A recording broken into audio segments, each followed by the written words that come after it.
क्या आप जानना चाहते हैं कि गुड हैबिट्स कैसे डाली जाएं?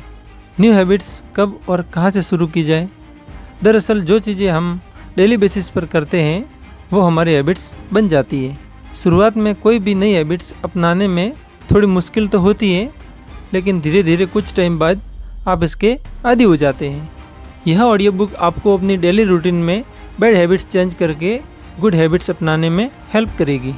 शायद आप सोच रहे होंगे, क्या हैबिट्स इतनी इम्पोर्टेंट है? तो जवाब है जी हाँ, बिल्कुल। हैबिट्स आपकी लाइफ बना सकती हैं, आपकी पूरी लाइफ ऐसे चेंज कर सकती हैं कि आप सोच भी नहीं सकते। जैसे अगर आप कैलोरी काउंट ही हैबिट नहीं डालोगे तो आपको पता ही नहीं चलेगा कि आप कितनी मिठाइयाँ खा चुके हैं। आपको कैसे पता चलेगा कि आपने अब तक कितनी बुक पढ़ ली हैं, जब तक कि आप रिकॉर्ड्स रखने की हैबिट्स नहीं डालोगे। जब हम हैबिट्स की बात करते हैं तो ये ऑडियो बुक आपको समझने में हेल्प करेगी कि आप किस टाइप के इंसान हैं। इस ऑडियो बुक से आप अपनी बैड हैबिट्स को गुड हैबिट्स में चेंज करना सीखोगे और इसमें जो स्ट्रेटजी दी गई है उनसे आपको अपने अंदर गुड हैबिट्स डेवलप करने की हेल्प मिलेगी। भाग्यवादी प्रवृत्तियाँ जो हम दुनिया में लाते हैं, इस पूरी दुनिया में आप खुद में अकेले एक हो, और ये फैक्ट है। आपके पास जो एबिलिटी है, जो पोटेंशियल है, वो किसी और के पास नहीं है। आप यूनिक हो और इस बात पे आपको बिलीव होना चाहिए। अगर आप सोचते हो कि जो तरीका दूसरों के लिए काम करता है वही आप पर फेल क्यों हो जाता है, तो हम आपसे कहेंगे कि खुद को इस बात के लिए कभी ब्लेम मत करो और ना ही कोई सेल्फ डाउट रखो। अब जैसे कि अक्सर लोग क्लास में अपने लैपटॉप से नोट्स लेते हैं क्योंकि इससे आसानी रहती है, लेकिन आपको लैपटॉप यूज करने में प्रॉब्लम होती है क्योंकि आपको पेपर पर लिखना ज़्यादा इजी लगता है। हैबिट्स हमारे रूटीन काम होते हैं जो हम डेली बेसिस पर करते हैं। जैसे कि कई बार हमें किसी हैबिट्स को अडॉप्ट करने में मुश्किल होती है क्योंकि जो टेक्निक्स दूसरे यूज करते हैं वही आपको करने में मुश्किल होती है, लेकिन इसमें आपकी कोई गलती नहीं है।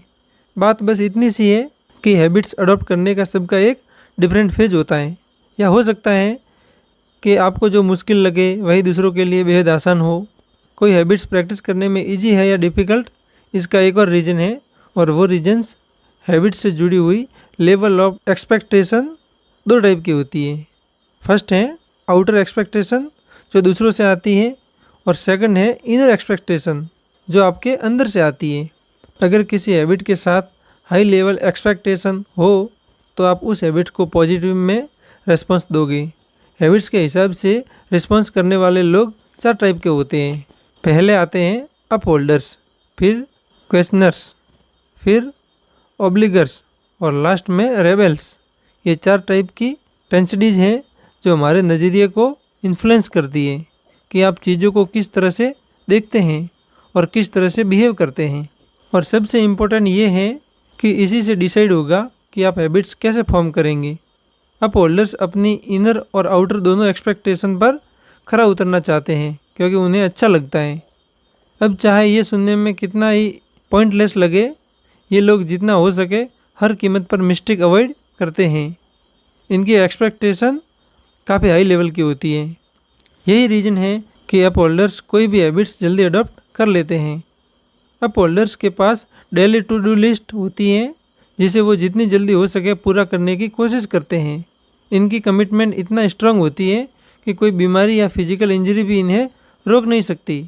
हालांकि ज़्यादातर अपहोल्डर्स आउट से ज़्यादा अपनी इनर एक्सपेक्टेशन पर फोकस करते हैं क्योंकि ये अपनी सेल्फ प्रोजर्वेशन को वैल्यू देते हैं।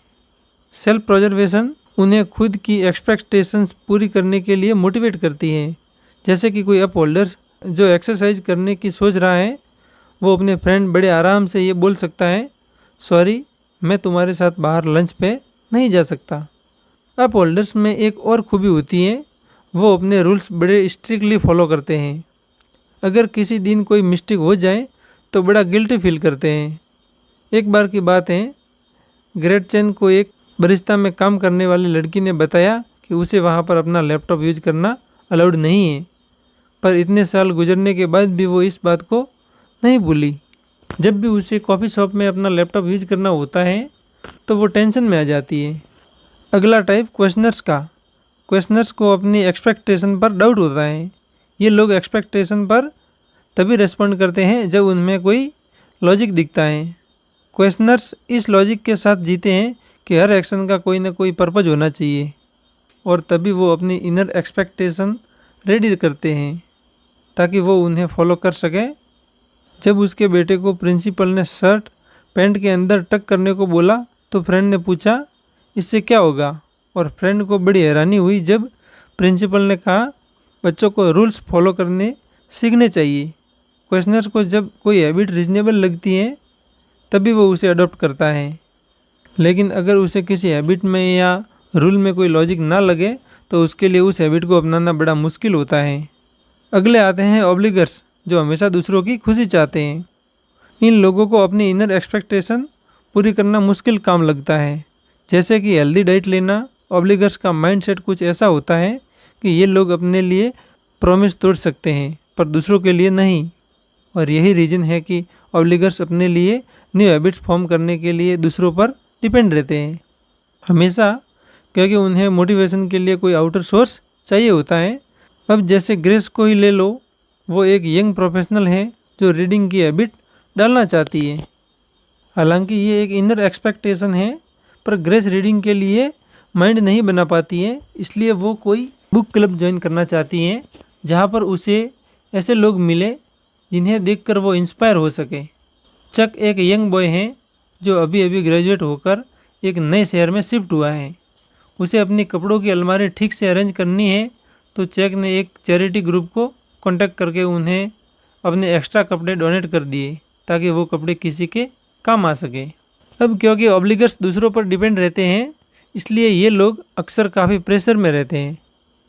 ये दूसरों को कभी ना नहीं बोल सकते। माइक एक मार्केटिंग प्रोफेशनल है। एक बार उसके कलीग ने उससे एक रिपोर्ट फिनिश करने के लिए हेल्प मांगी, तो माइक ने मना नहीं किया, और नतीजा ये हुआ कि उसका अपना प्रोजेक्ट ही पूरा नहीं हो पाया। लास्ट में रेबल्स आते हैं तो आउटर और इन दोनों पर एक्सपेक्टेशन को अवॉइड कर सकते हैं। इनके लिए इनकी फ्रीडम सबसे इम्पोर्टेंट है। चाहे कैसा भी काम हो, ये लोग अपनी शर्तों में काम करना पसंद करते हैं।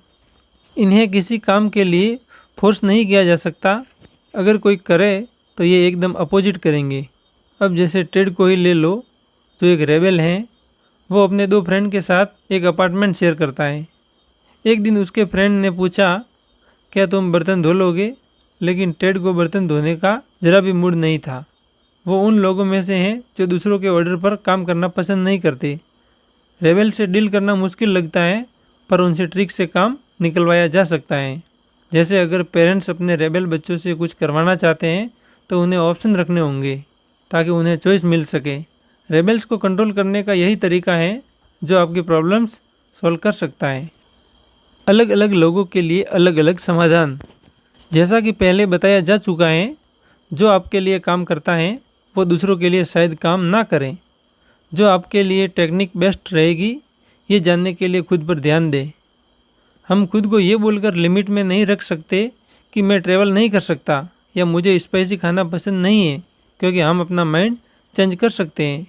लेकिन आपको पता चल जाए कि आपके लिए क्या ज़रूरी है तो आप गुड हैबिट्स जल्दी अडॉप्ट कर पाओगे, उन्हें मेंटेन भी रख सकोगे। यहाँ कुछ फैक्टर हैं जिससे आपको कोई भी न्यू हैबिट्स इफ़ेक्टिव तरीके से अडॉप्ट करने में हेल्प मिलेगी। लार्क और नाइट आउल, ये वो लोग हैं जो दिन के बजाय रात को ज़्यादा बेटर काम करते हैं, और इसे चेंज करना काफ़ी हार्ड है जब आप सबसे ज़्यादा प्रोडक्टिव होते हैं, क्योंकि इसमें जीन्स और एज का इम्पोर्टेंट रोल होता है। ज़्यादातर कॉलेज स्टूडेंट नाइट आउल होते हैं, जबकि बड़ी उम्र के लोग लार्क्स होते हैं, यानी इनके दिन की शुरुआत जल्दी हो जाती है।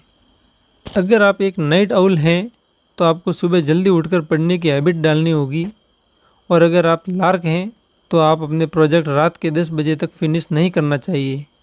मैराथनर, स्प्रिंटर या प्रोक्रास्टिनेटर अपनी हैबिट्स बनाने ये जानना ज़रूरी है कि किसी कंफर्टेबल फेज के साथ आप कोई हैबिट्स अडॉप्ट कर सकते हैं।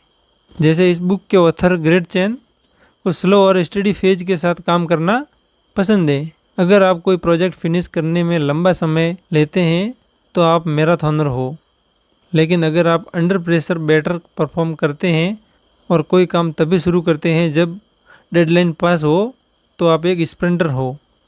एक स्प्रिंटर शॉर्ट पीरियड्स के प्रोजेक्ट पर ज़्यादा फोकस करना पसंद करता है। पिलर्स ऑफ हैबिट, आदतों के स्तंभ।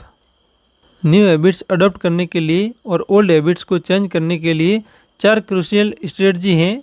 ये है मॉनिटरिंग, फाउंडेशन, शेड्यूलिंग और अकाउंटेबिलिटी।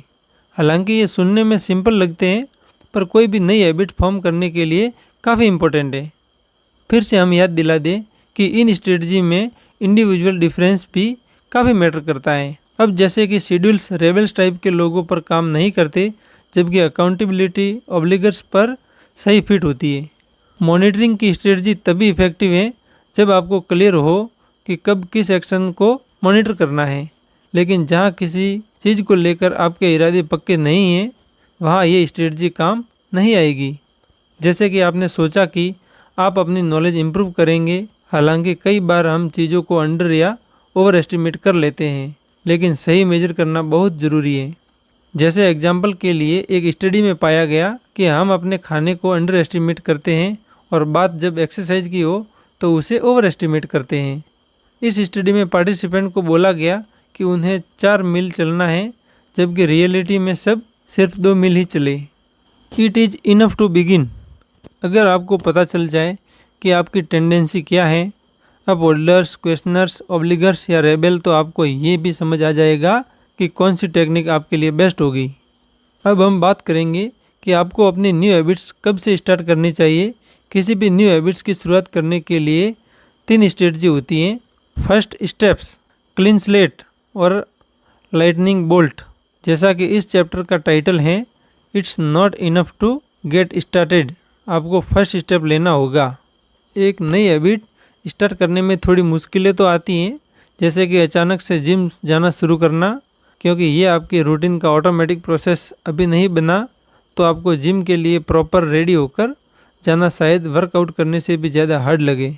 एक्साइटमेंट में आकर न्यू हैबिट प्लान कर लेना एक बात है, पर उसको प्रैक्टिकल में लाना एकदम अलग चीज़ है। न्यू हैबिट फॉर्म करने की एक और स्ट्रेटजी है, जिसे क्लीन स्लेट स्ट्रेटजी बोलते हैं। ये तब होता है जब आपकी लाइफ में कोई सिग्निफिकेंट चेंज आता है, जैसे कि कोई नया पार्टनर, एक नया घर या नई जॉब।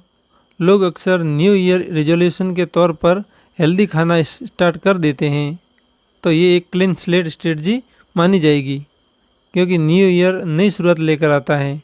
इसे हम नए साल का जादू ही मानेंगे, क्योंकि कई लोग नई शुरुआत में काफ़ी मोटिवेट फील करते हैं और अपनी न्यू हैबिट्स पर सटिक रहते हैं। हालांकि नई हैबिट्स अडॉप्ट करने का मतलब है सेम चीज़ रिपीट करना, और कुछ हैबिट्स हमारे लाइफ में इजीली अप्लाई हो जाती हैं। ये हैबिट्स लाइटनिंग बोल्ट स्ट्रेटजी के थ्रू अडॉप्ट की जा सकती हैं। इन्हें हम ऑन डिमांड के तौर पर यूज कर सकते हैं, क्योंकि ये हमारे लाइफ के टर्निंग पॉइंट होते हैं, जैसे कि कोई बड़ा लॉस या कोई ग्रेट फेलर। यहाँ पर फर्स्ट स्टेप टर्म जो ऑथर ने यूज किया है, उसका मतलब है किसी न्यू हैबिट की शुरुआत। ऑथर ने जब इस बुक को लिखना स्टार्ट किया था, तो वे फर्स्ट स्टेप की स्ट्रेटजी अप्लाई कर रही थी।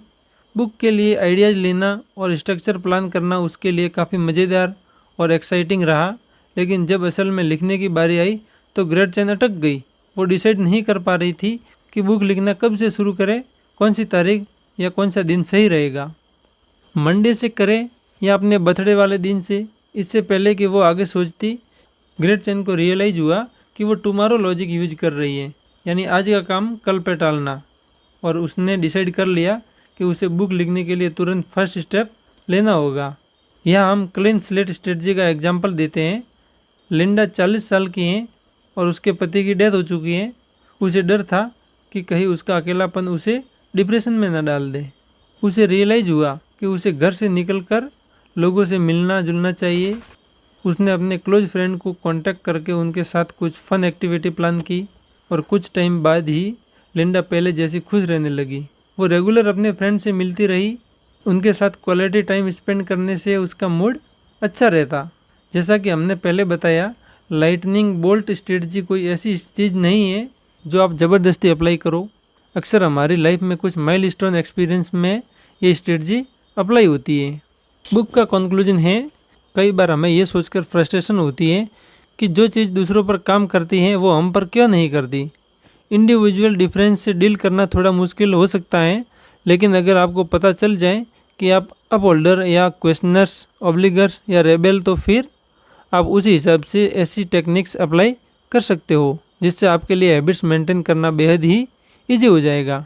आप किस टाइप के हैं ये जानने के अलावा आप इस बुक में दी गई स्ट्रेटजी यूज करने की पावर के बारे में सीखेंगे जो आपको गुड हैबिट्स मेंटेन करने में हेल्प करती है।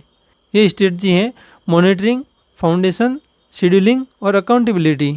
लास्ट में इस ऑडियो बुक में ऑथर ने न्यू हैबिट्स स्टार्ट करने के लिए डिफरेंस टाइम्स भी मेंशन किए हैं, जैसे फर्स्ट स्टेप्स, क्लीन स्लेट और लाइटनिंग बोल्ट।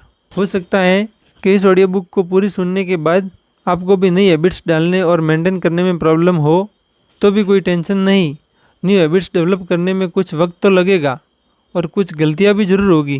दोस्तों, आपके लिए कौन सी स्ट्रेटजी काम करेगी ये जानने के लिए काफ़ी सेल्फ एक्सप्लोरिंग करनी पड़ेगी। गुड हैबिट्स के लिए शॉर्टकट्स काम नहीं आते, बल्कि ये मुश्किल जर्नी है, लेकिन जो रिजल्ट आपको मिलेगा उसके सामने ये मेहनत कुछ भी नहीं है। दोस्तों, आशा करता हूँ यह ऑडियो बुक आपको अच्छी लगी होगी। अगर अच्छी लगी है तो कमेंट करके बताएं और अपने दोस्तों के साथ शेयर करें। अगर आप चैनल पर नए हैं तो चैनल को सब्सक्राइब ज़रूर करें। धन्यवाद।